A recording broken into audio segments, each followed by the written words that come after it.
Hey everybody, my name's Scott Massey. Super happy to be here. How's everyone doing so far? Still awake? すごい元気なさそう。元気ないの？ちょっとだけ。Are we still awake? Yes. We don't have too much more. I'm basically here to warm up for Tomomi-san, so I want to make sure everybody's energetic for her. For me, just try and stay awake, you know? We'll do our best. Also, I want to say thanks to the awesome people in the box there that are doing the translation. Like, isn't that amazing? Let's give them a hand. So, if I was doing that, boy, what came out of your mouths would be very different than what I was telling them. So yeah, my name's Scott Massey. I have a company called Astrocolossal. I was told that you should make a company sound really big when you start it, so that was the best I can do. I'm Skopakun on most popular social media. Yeah, so I've been in IT a long time.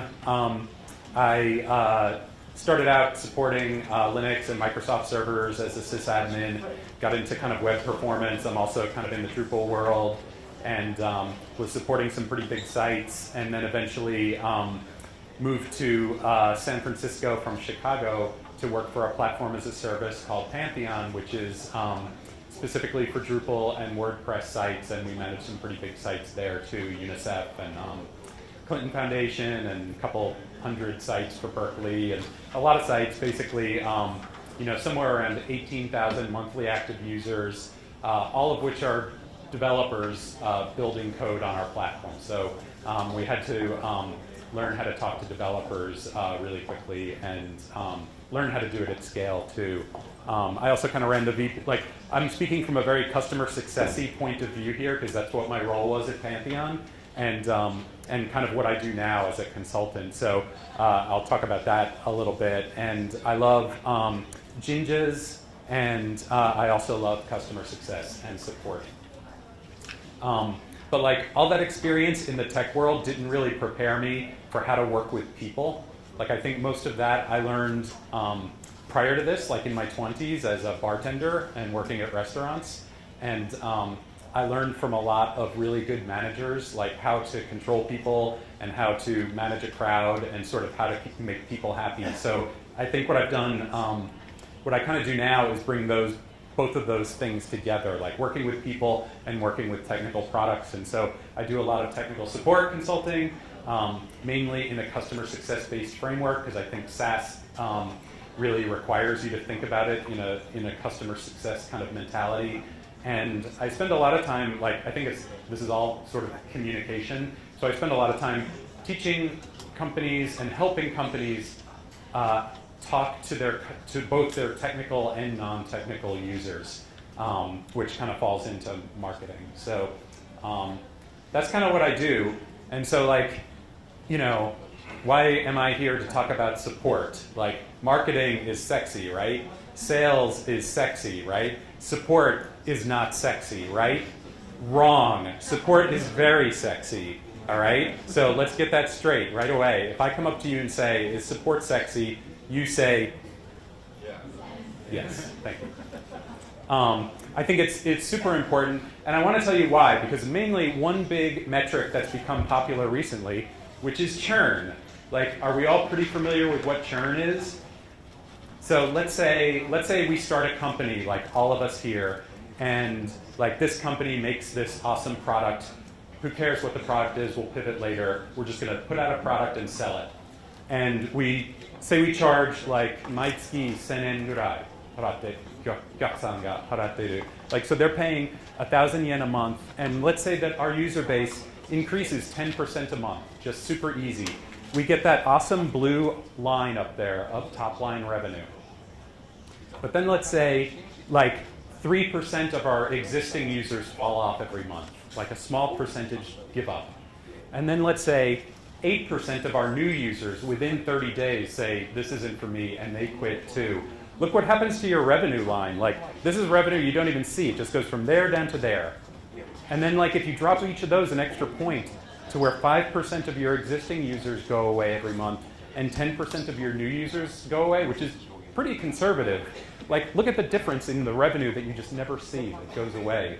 And so you can kind of see how important it is to just make how little incremental changes in managing churn can affect your top line revenue. And think of that as gravity, just pulling down how hard your salespeople have to work at the beginning of the month. So hopefully I've convinced you that churn is important and it's something to think about. So to me, when I think about so here's the 3 ways you combat churn. You improve how new users get started on the platform, which is activation.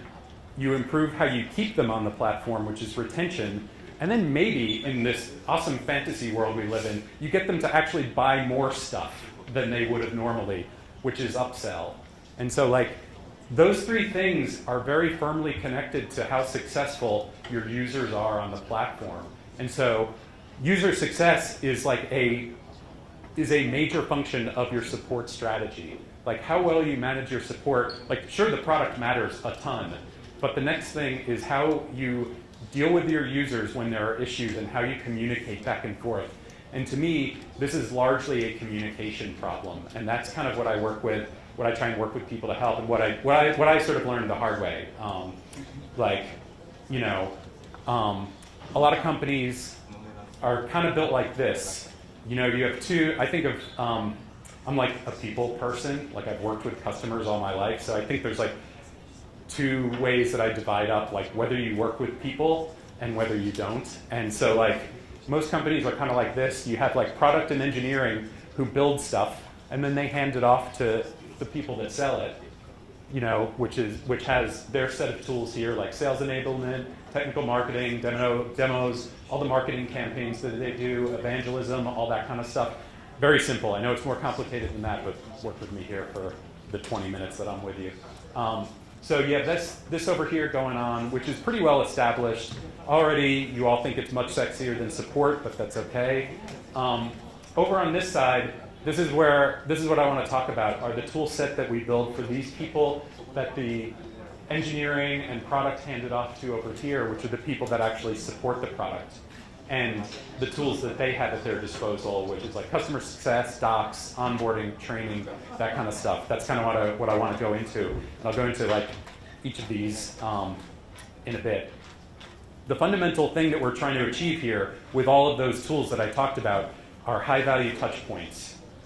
You have minimal amounts of opportunities to work with your users. Developers don't want to talk to sales. They don't want to talk to marketing. They do want to talk to someone who's their peer who can maybe help them get over a hurdle or help them use a product better or be more successful at their job. So these touch points are super valuable, and it's a 2-way street. It's not just you reaching out to them to get them to buy more stuff. It's them coming back to you and feeling like they're being heard. So we think these touch points are super important, right? And that I've convinced you that they're important. What I'm saying is if you're Japanese, this is really super old and kind of corny, but to me it's kind of profound. It's ichigo ichie. You have one opportunity when you talk to someone to either choose is this going to be a bullshit interaction, or is this going to be a real interaction? And I think having your organization build a culture where you're trying to have real interactions between people is super important. And that means not just saying, having your sales team say, buy more stuff, and the user coming back saying, answer my support question. That's not a real relationship. Give me money versus help me. That's a super dysfunctional relationship, and we don't want that. We want meaningful relationships. So how do you create these touch points? Well, think about your support team. Maybe your support team has some mission statement, or your company has a mission statement, something like Yakusama wa Kami-sama, or the customer is king. In Japan, the customer is a god. In America, the customer is just king. So maybe it's better to be in America where they're at least a human. But think about your support, And when I try and help support teams, or when I talk to support people, like usually there's some pretty common symptoms when I talk to the support team, and it's usually things like this that sort of demonstrate there's a lack of like a really clear support strategy to help make their users successful.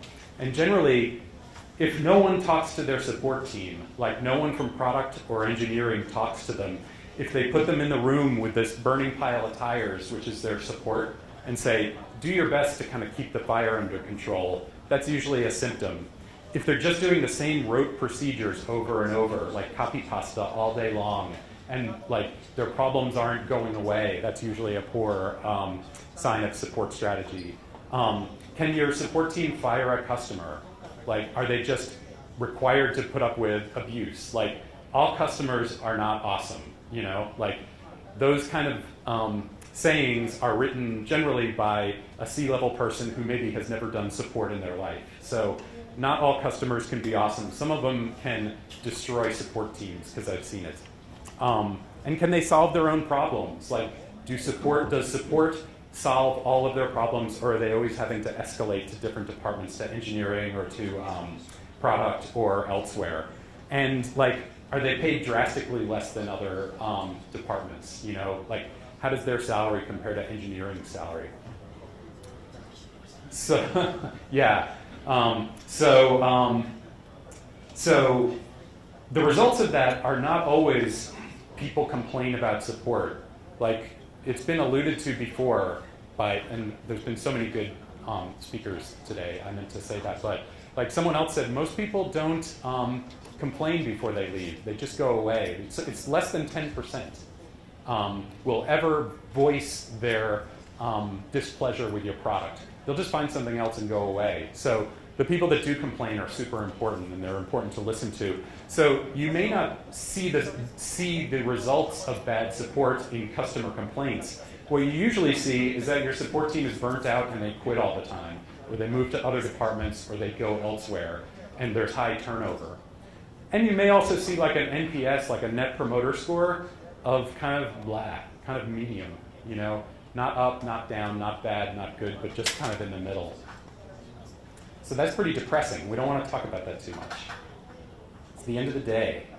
Let's talk about happy things. So healthy support, when you take them to a DevRel conference or some other conference, like their customers come up and say, you're awesome, you saved my life. Like, you helped me with a problem that I thought I was going to get fired for, you know? They love their support team, customers do. They are sought after, you know, they get job offers from other companies because word gets out that they do good support. They influence deals, like people renew because, you know, customers renew because they say, yeah, you know, whatever, your product's okay, but your support is awesome. Maybe they're not that extreme, but they like their support enough to where they want to stay because of it. They can show their personalities when they work, like they have the freedom to be themselves in their job and sort of create that bond between the user as a human being, not just as like a robot that does support. And like in public, they'll go out, like they'll go and they'll maybe go to a bar and they'll meet a nice girl. And when the girl says, what do you do for a living? They say, I do tech support. And they're proud of it. They don't say like, I don't know, I don't work in tech, but I kind of help people.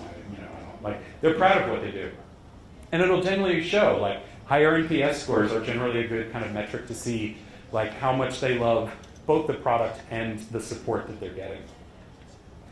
And most importantly, like, they know how to deal with difficult situations. Like, they can help this customer. They know how to turn an angry, upset customer into an advocate.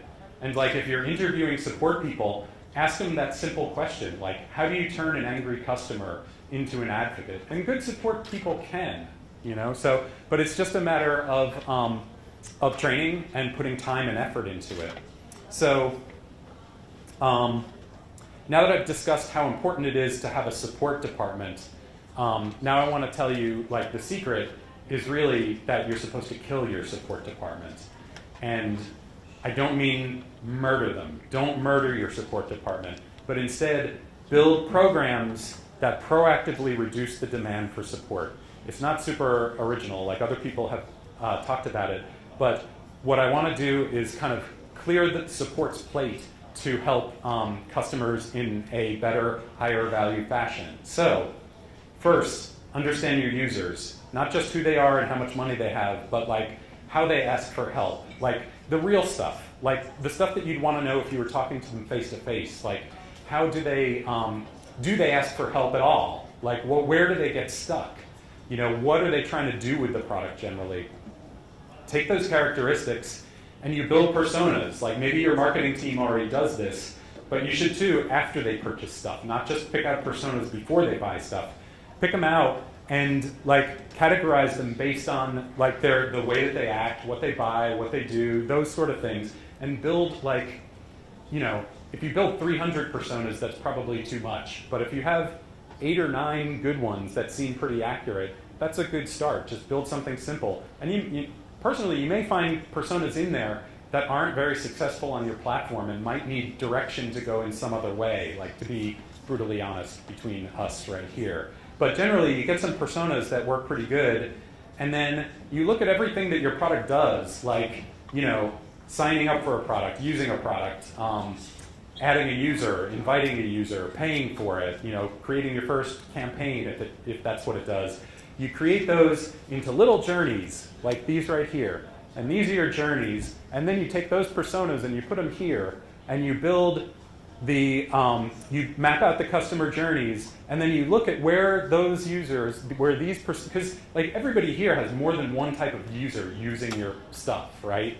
So figure out the top 5 or 6, and then start mapping out the journeys that they go on.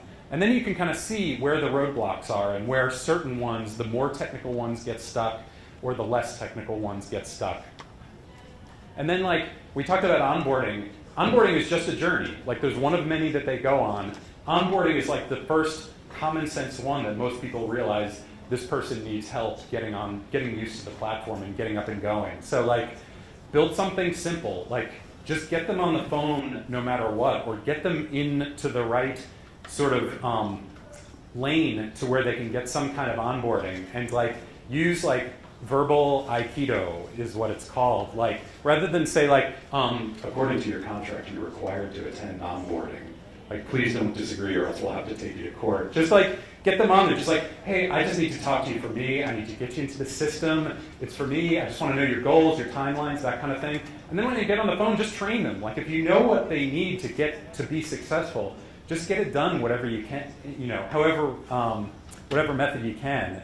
And so like, once you get them onboarded, generally what happens is as soon as they're done onboarding, they all quit.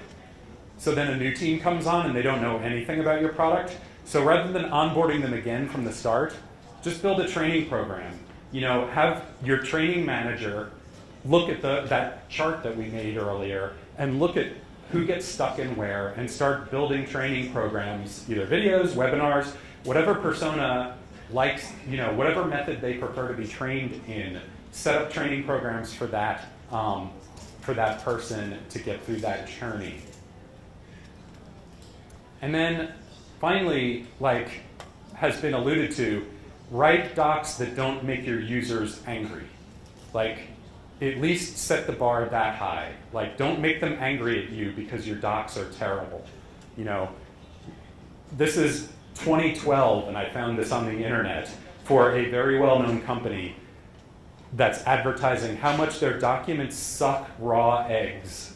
Now, if I was the docs guy, I'd be kind of depressed about this, but it's a good example of like how you can write better docs and sort of improve upon them. And I think one of the things that I really like a lot that's kind of happening now is companies are actually starting to support the documentation and the usage of the product rather than the product itself. Like if you look at, here's the typical kind of like yes, no that you click and then you never think about again. Only this time it's a little bit different. Like it's going to Mary, who is a Docs and Drive expert. This is Google. And so like Mary's going to get this and she can help figure out why it wasn't helpful. And then like what we did at Pantheon, which I think is even cooler, is like if this doc didn't work from you, you click that and you're talking to the person that wrote the doc. And they can kind of like keep improving gradually the docs over time, and they don't just get done once and live there and just gradually go stale. So like keeping the docs as like a living, breathing part of the process, and getting them, like getting your docs team involved in the product roadmap. So when a new product comes out, docs that support has seen have already been kind of built and ready to go is a healthy, nice thing to do. And then finally, like customer success is sort of more than just support. It's like a company-wide kind of philosophy, like roping product into it and saying like, hey guys, like support is not, they're not your secretaries to take feature requests.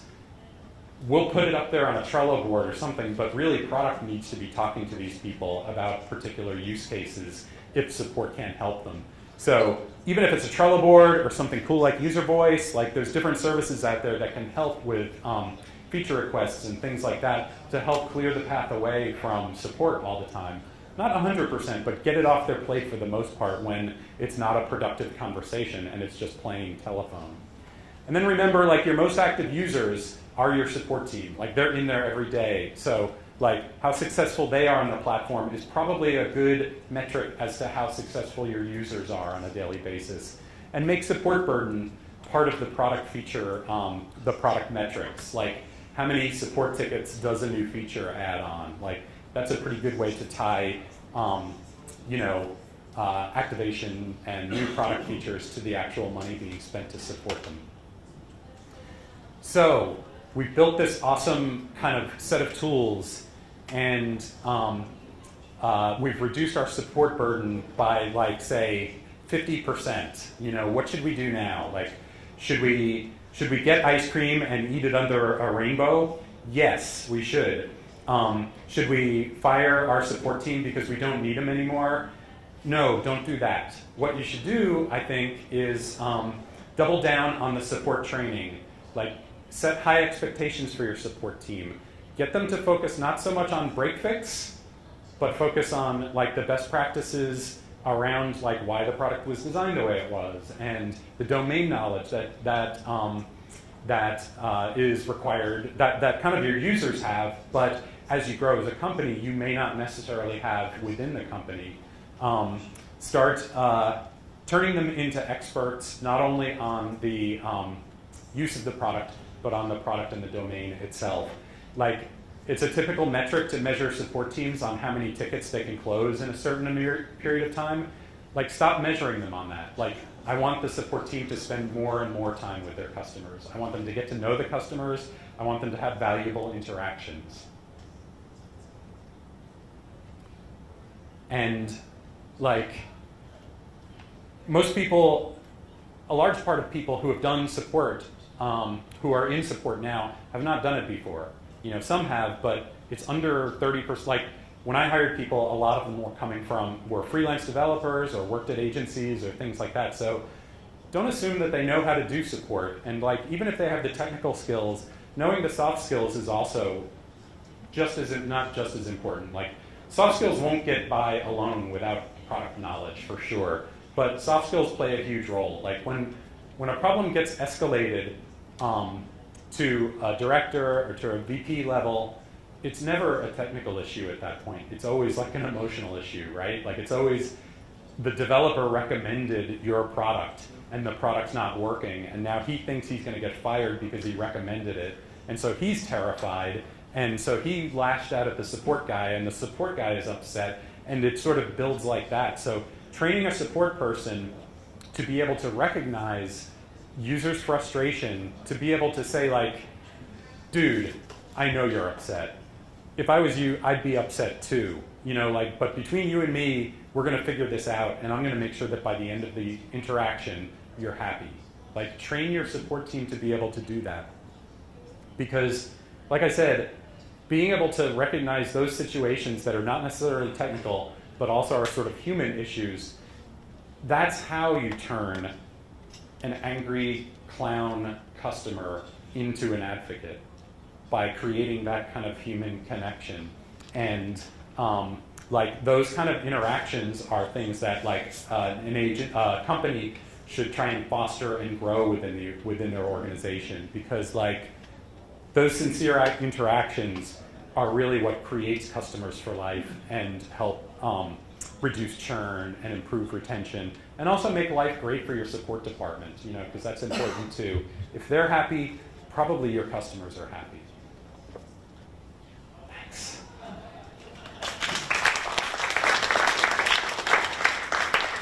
Thank you. Do you have any questions? Please raise your hand if you have a question. Oh.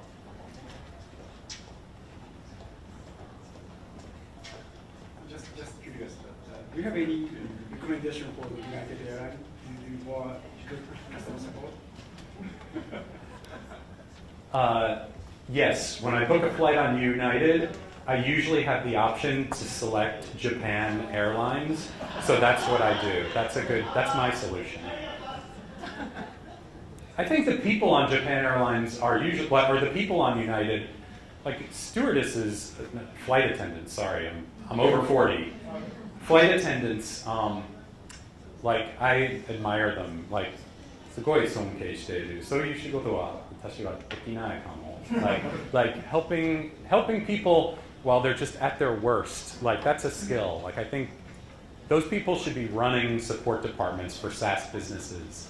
But yeah, like it's that mentality. Like it's not the flight attendant's problem, it's horrible. It's the people up above, And so like I think support people, good people have to pick the right place, the environment where they're respected, And customers should take their money, where the happy people are and where the good service is.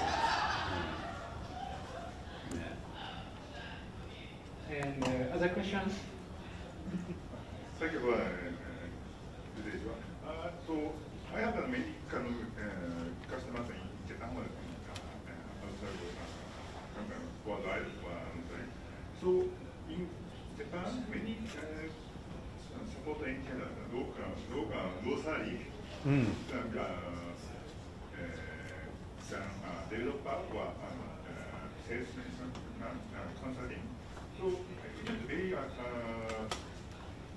interesting for salary incentive or so I think what is the understanding or department of support important?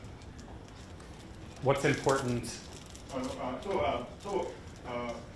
think I am a support engineer. I think many kind of support engineer task is very important for their business. Yes. But sales or marketing or other person cannot understand sales. Sure. Yeah, I think a good thing to do to help that is have engineering do support 1 week. Like that's what we did at Pantheon. We made them start answering tickets. And you wouldn't believe how fast bugs get fixed. Like when engineering has to like listen to the customer, like then they understand. Like do things like that. I think it's important for everybody. Like I don't think you can, like at a certain point it gets hard to train everybody to do everything. But they should experience everything and like make part of new employee onboarding, sitting with support, sitting with onboarding, sitting with engineering, and do it regularly so they understand you. Like I do the same thing. Like I'm like, sales, what are they up to? They're always like giving me, mess disasters, But like their job is tough too, Thank you. Sure. So thank you, Mr. Scott. So please applaud him.